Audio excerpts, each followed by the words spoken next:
You are not the one in charge. You are not the boss exactly. You are the one that actually makes this place run. You are the person that does all the dirty, physical, and mental works. Then, at the end of the day, you get paid whatever crumbs left. You get paid shit. You are E4. You have 4 years of experience, maybe more. You know how to do your job. You know how to do several other people's jobs. You know exactly why the thing your sergeant just ordered is going to create 3 new problems by Thursday. You know all of this, and you will be doing exactly what you were told anyway. You do not like it, but it doesn't matter anymore, because that is the deal, and you sign the deal, and the deal does not have a clause for being right. This is important to understand early, not because anyone sits you down and explains it, because the Army has a very efficient way of making this clear without using words. Level 1. How it started. You did not start here. You started as a private, E1. You had no rank, no knowledge, no leverage, and no furniture in your room because your housing allowance had not kicked in yet, and you were sleeping on a borrowed sleeping bag on a bare mattress in a barracks room that smelled like the previous occupant's regrets. You were learning everything from scratch. Uniform standards, formation times, the specific way you were supposed to address people based on their rank, which in the first week required mental effort equivalent to learning a foreign language. Then, private first class, E3. You had been in long enough to know where things were.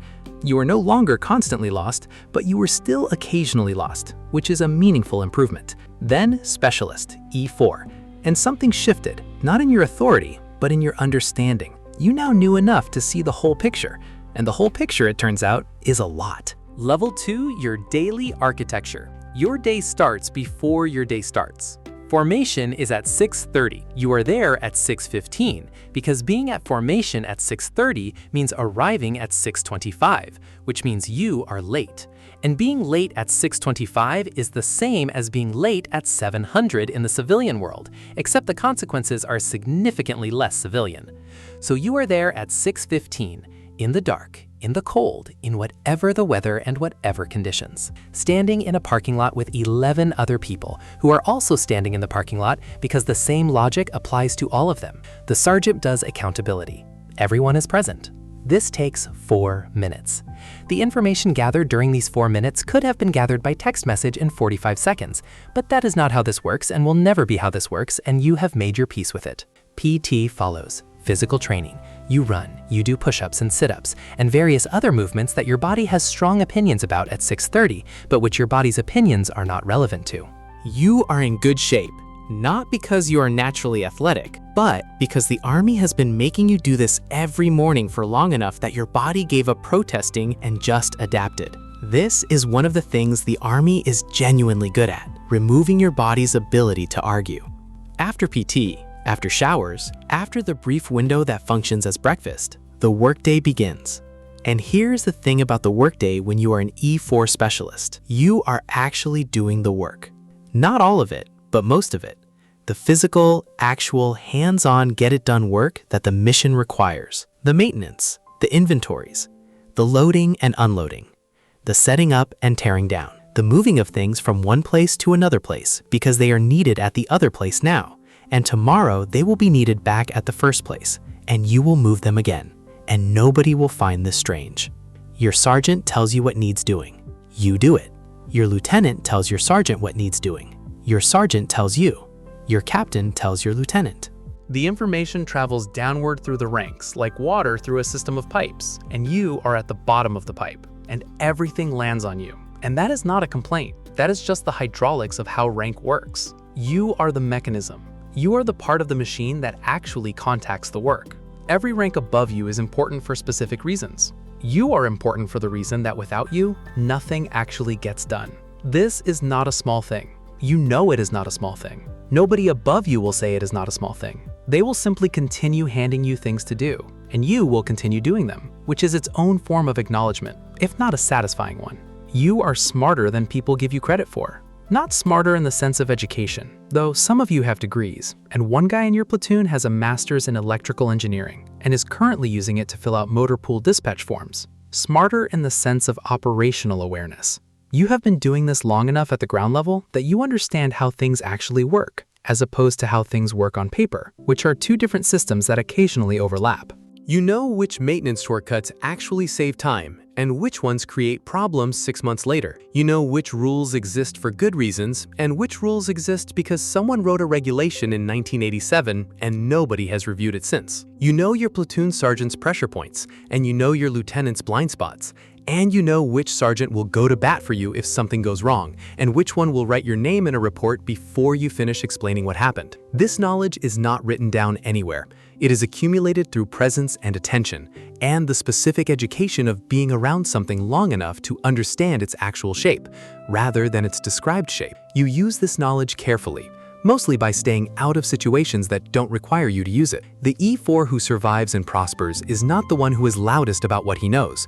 It is the one who knows when to be quiet, which is most of the time, and when to say the thing that needs saying, which is occasionally. Level 4, your payment structure.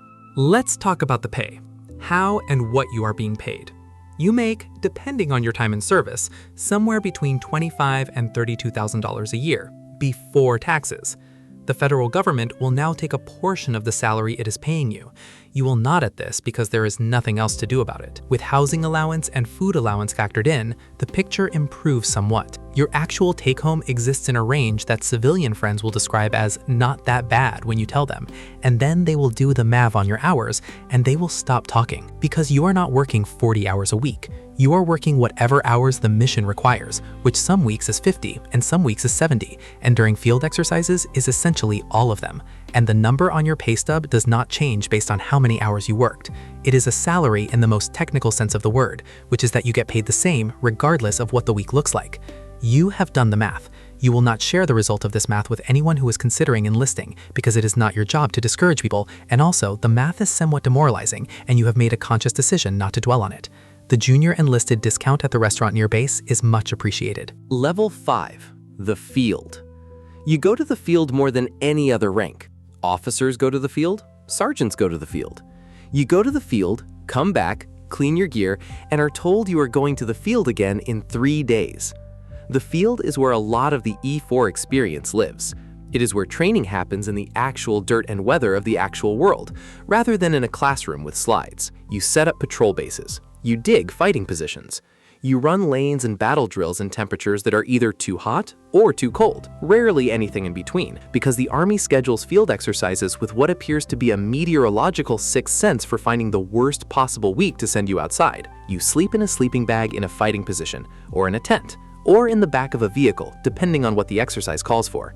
The sleep is fragmented. Guard shifts split the night into pieces. You get 3 hours, then 2 hours. Then you are back up and it is still dark, and someone needs something, and you get up and provide it. The MRE, meal ready to eat. You have eaten enough of these to have opinions, strong opinions. You have a tier list. Nobody asked for the tier list, but your guys all have one too, and the conversation about which MRE is the most acceptable way to spend a mealtime has filled more hours of field time than any training event. Menu 4 has its defenders. You are not one of them. Menu 16 is a reasonable human experience. This is your position and you will hold it. There is a specific experience that belongs to the E4 specialist that no other rank has in quite the same way. It is the experience of watching a decision get made above you, understanding immediately why the decision is going to cause a problem, saying nothing, watching the problem arrive on schedule, and then being the person who solves the problem. This cycle has a rhythm. You could set your watch to it. Decision comes down, you recognize the issue. You stay quiet because you are E4 and this is not your lane, and the sergeant who made the decision does not want to hear about his decision from someone with a specialist patch. The problem arrives. Your sergeant looks at the situation. Your sergeant tells you to fix it. You fix it.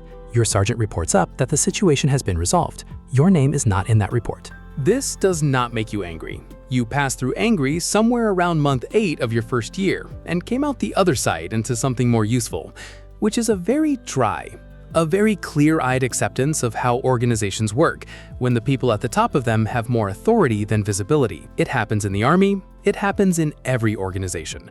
The Army is just less subtle about it. You fix the problem, you go back to work. Your sergeant is sometimes younger than you, not in age necessarily, in time at rank. The Army promotes on a timeline, and some NCOs make sergeant faster than others, and occasionally the math works out in a way that puts a 22-year-old with sergeant stripes in charge of a 25-year-old specialist who has been doing this job for 4 years and knows the job considerably better than the person who just got the stripes. This is the deal. You know it is the deal. You do not undermine the sergeant. You do not make it obvious information that you know something the sergeant doesn't. What you do is make yourself useful in a way that helps the sergeant succeed. Because if the sergeant succeeds, the mission succeeds. And if the mission succeeds, nobody is unhappy. And nobody being unhappy is the closest thing to winning that exists at the E4 level. Your sergeant, if he is a good one, knows exactly what you were doing. He says nothing about it directly, but you get the less terrible guard shift. You get the 3-day weekend approved without a long conversation. Small acknowledgments, the currency of this particular economy. The Army has a phrase.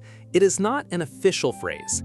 It exists in the informal language of the enlisted world, and it has been spoken in every unit, in every branch, in every era of the modern military. The phrase is, "not my problem." This phrase does not mean what it sounds like.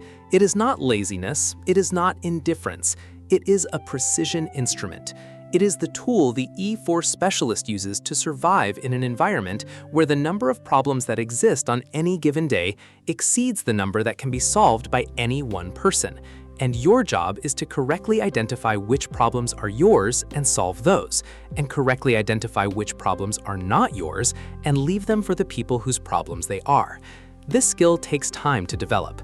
The new private tries to solve everything and burns out by month 4. The experienced specialist knows exactly where his lane begins and ends. He works inside the lane with total commitment. Everything outside the lane he observes with polite detachment and lets proceed to its natural conclusion. This is not cynicism. This is resource management. Level 6. Your guys. You have people around you who are doing the same thing you are doing, and who you have been doing it with long enough that they are not just coworkers. They are the people who know what this is actually like. Not the family back home version, the version where everything is fine and the job is going well and you are eating enough. The real version, the 0300 guard shift version, the field for 3 weeks in November version, the got told to redo the whole inventory because someone counted wrong version. These people understand the specific texture of your daily life in a way that requires no explanation. You can say one sentence to one of these people and they know exactly what you mean and exactly how it feels, and they either laugh or they nod. And either response is sufficient, because the point was not to be understood in depth, just to not be alone with it for a moment. This is a real thing. It is one of the things the Army gives you that is not on the benefit summary. You will miss it later.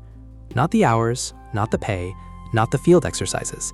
You will miss the specific feeling of being surrounded by people who are in exactly the same thing you are in and who need exactly the same things you need, and who have stopped pretending otherwise. Level 7. The re-enlistment. The conversation arrives eventually. Someone sits you down or asks you informally in a hallway, or it just becomes a question that exists in the air around your 4th year and has to be answered one way or another. You think about it. You think about the pay. You think about the field. You think about the inventory you just redid for the 3rd time this month. You think about the decision that came down last Tuesday that you knew would be a problem, and was a problem, and that you fixed over 14 hours on a Saturday. Then you think about your guys.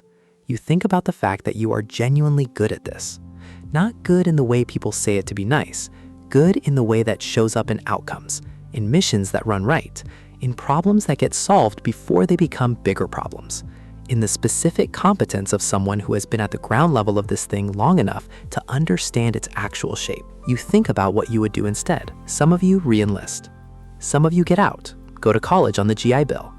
Some of you take the discipline and the operational awareness and the very practical education in how to function inside a complex system and apply it to something that pays you better for it. Some of you go to college and come back in as officers, which your former sergeants will have opinions about, privately. Either way, by the time the decision is made, you have become something specific, not just trained, seasoned.